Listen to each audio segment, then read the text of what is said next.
പിൻവാതിൽ നിയമനങ്ങൾ നടക്കുന്നു എന്നുള്ളത് തെളിയിക്കാൻ വേണ്ടി ഒരു റിപ്പോർട്ട് കൂടി പ്രേക്ഷകരുടെ ശ്രദ്ധയിലേക്ക് കൊണ്ടുവരികയാണ്. ഈ മാനദണ്ഡങ്ങളിൽ വെള്ളം ചേർത്ത് പിൻവാതിൽ നിയമനം നടത്തുന്നതിൻ്റെ ഉദാഹരണമാണ് പറയാൻ പോകുന്നത്. തിരുവനന്തപുരം നെടുമങ്ങാട് ജില്ലാ ആശുപത്രിയിലേക്കുള്ള നഴ്സിംഗ് അസിസ്റ്റന്റ് തസ്തികയിലേക്കുള്ള നിയമനത്തിലാണ് കള്ളക്കളി. യോഗ്യതയും ഇന്റർവ്യൂവും എല്ലാം പ്രഹസനമാക്കിയാണ് ഈ തസ്തികയിലേക്കുള്ള നിയമനം നടന്നത്.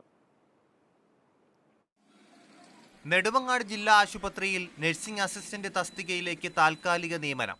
തിരുവനന്തപുരം ജില്ലാ പഞ്ചായത്ത് സെക്രട്ടറി നോട്ടിഫിക്കേഷൻ പുറത്തിറക്കി.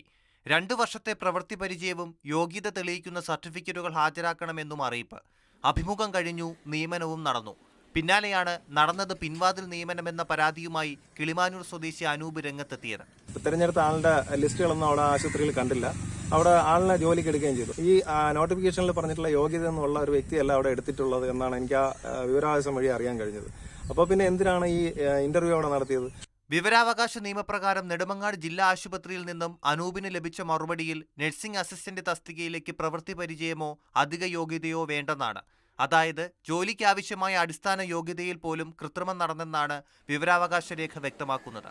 വിഷയത്തിൽ ജില്ലാ പഞ്ചായത്തിന്റെ വാദം ഇങ്ങനെ: ആ ആശുപത്രിയിൽ നിന്ന് റിപ്പോർട്ട് ചെയ്തതിൻ്റെ അടിസ്ഥാനത്തിൽ ഇവിടെ 2 ഹോസ്പിറ്റൽ സൂപ്രണ്ടുമാരുടെ നേതൃത്വത്തിൽ സബ്ജക്റ്റ് എക്സ്പേർട്ടുകളുടെ സാന്നിധ്യത്തിൽ ഇൻ്റർവ്യൂ നടത്തിയിട്ടുണ്ട്. അതിനകത്ത് യാതൊരു വിധത്തിലുള്ള മറ്റ് തെറ്റായ നടപടിക്രമങ്ങളൊന്നും പാലിക്കപ്പെട്ടിട്ടില്ല എന്നാണ് ജില്ലാ പഞ്ചായത്ത് ഉറച്ചു വിശ്വസിക്കുന്നത്. പേരൂർക്കട ജില്ലാ മാതൃക ആശുപത്രിയിലേക്കും നെടുമങ്ങാട് ജില്ലാ ആശുപത്രിയിലേക്കുമാണ് താൽക്കാലിക ഒഴിവുകളിലേക്ക് നിയമനം നടന്നത്. തെറ്റായ നിയമനം നടത്തിയവർക്കെതിരെ നടപടി വേണമെന്നാണ് ആവശ്യം. മാതൃഭൂമി ന്യൂസ്, തിരുവനന്തപുരം.